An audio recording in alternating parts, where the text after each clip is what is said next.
Oval ടെസ്റ്റിന്റെ 4-ാം ദിനം 21 പന്തിൽ 19 റൺസുമായി ക്രീസിൽ നിലയുറപ്പിച്ചു തുടങ്ങിയിരുന്നു ഹാരി ബ്രൂക്ക്. 35-ാം ഓവർ എറിയാൻ പ്രസീദ് കൃഷ്ണ ബോളിംഗ് എൻഡിലേക്ക് നടന്നെടുത്തു. പ്രസീദിന്റെ ആദ്യ പന്തിനെ ഫൈൻ ലെഗിലേക്ക് അടിച്ചുയർത്തിയ ബ്രൂക്ക് അതെങ്ങോട്ടാണ് പറന്നിറങ്ങുന്നത് എന്ന് നോക്കി നിന്നു. പന്ത് കൈപ്പിടിക്കലാക്കാൻ ബൗണ്ടറി ലൈനരികിൽ മുഹമ്മദ് സിറാജ് ഒരുങ്ങി നിൽപ്പുണ്ടായിരുന്നു. ഹാരി ബ്രൂക്ക് വീഴുകയാണോ? പ്രസീദ് കൃഷ്ണയും ഇന്ത്യൻ താരങ്ങളും ആഘോഷം ആരംഭിച്ചു കഴിഞ്ഞിരുന്നു. ഒടുന്നനെ ചിത്രം മാറി. മൈതാനം നിശബ്ദമായി.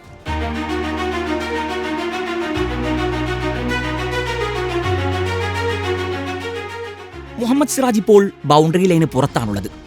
നിരാശയുടെ മുഖത്ത് കയ്യമർത്തി അയാൾ ഗാലറിക്ക് നേരെ തിരിഞ്ഞു നിൽക്കുന്നു. തലയിൽ കൈവച്ച അരികിൽ വാഷിംഗ്ടൺ സുന്ദറുണ്ട്. അനായാസം കൈപ്പിടിക്കലാക്കാമായിരുന്ന ക്യാച്ച്.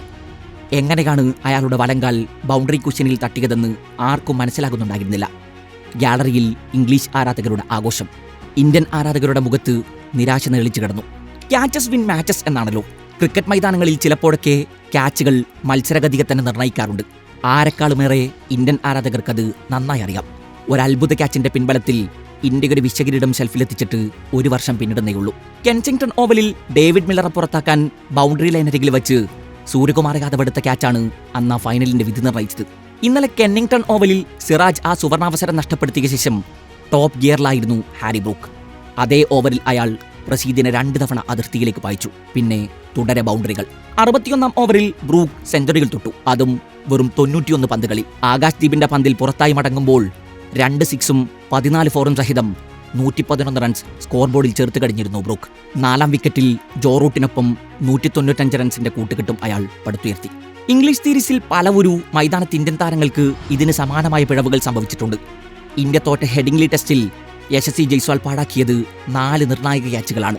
അന്നും രക്ഷപ്പെട്ടവരുടെ കൂട്ടത്തിൽ ഹാരി ബ്രൂക്ക് ഉണ്ടായിരുന്നു. ബെൻഡക്കറ്റ് 97 നിൽക്കെയാണ് ജയ്സ്വാൾ അയാളെ കൈവിട്ട് കളഞ്ഞത്. ആ മത്സരത്തിൽ ആകെ 10 ക്യാച്ചുകൾ ഇന്ത്യൻ താരങ്ങൾ നഷ്ടപ്പെടുത്തി കളഞ്ഞു. ഇത് മത്സരഫലത്തിൽ നിർണായകമായി. 5 വിക്കറ്റിനാണ് ലീഡ്സിൽ അന്ന് ഇന്ത്യ പരാജയപ്പെട്ടത്. 2011 ശേഷം ഒരു മത്സരത്തിൽ ഇത്രയുമധികം ക്യാച്ചുകൾ ഇന്ത്യ നഷ്ടപ്പെടുത്തി കളയുന്നത് ആദ്യമായിട്ടായിരുന്നു. ഇന്നലെ ഓവലിൽ ആ സുവർണാവസരം നഷ്ടപ്പെടുത്തി കളഞ്ഞ ശേഷം ഏറെ നിരാശയിലായിരുന്നു സിറാജ്.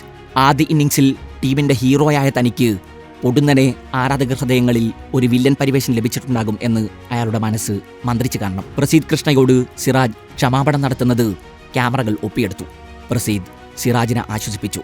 ഒറ്റ ക്യാച്ച് ഡ്രോപ്പ് കൊണ്ട് അങ്ങനെ എഴുതിത്തള്ളാൻ കഴിയുന്ന പേരൊന്നുമല്ലല്ലോ അയാളുടേത്.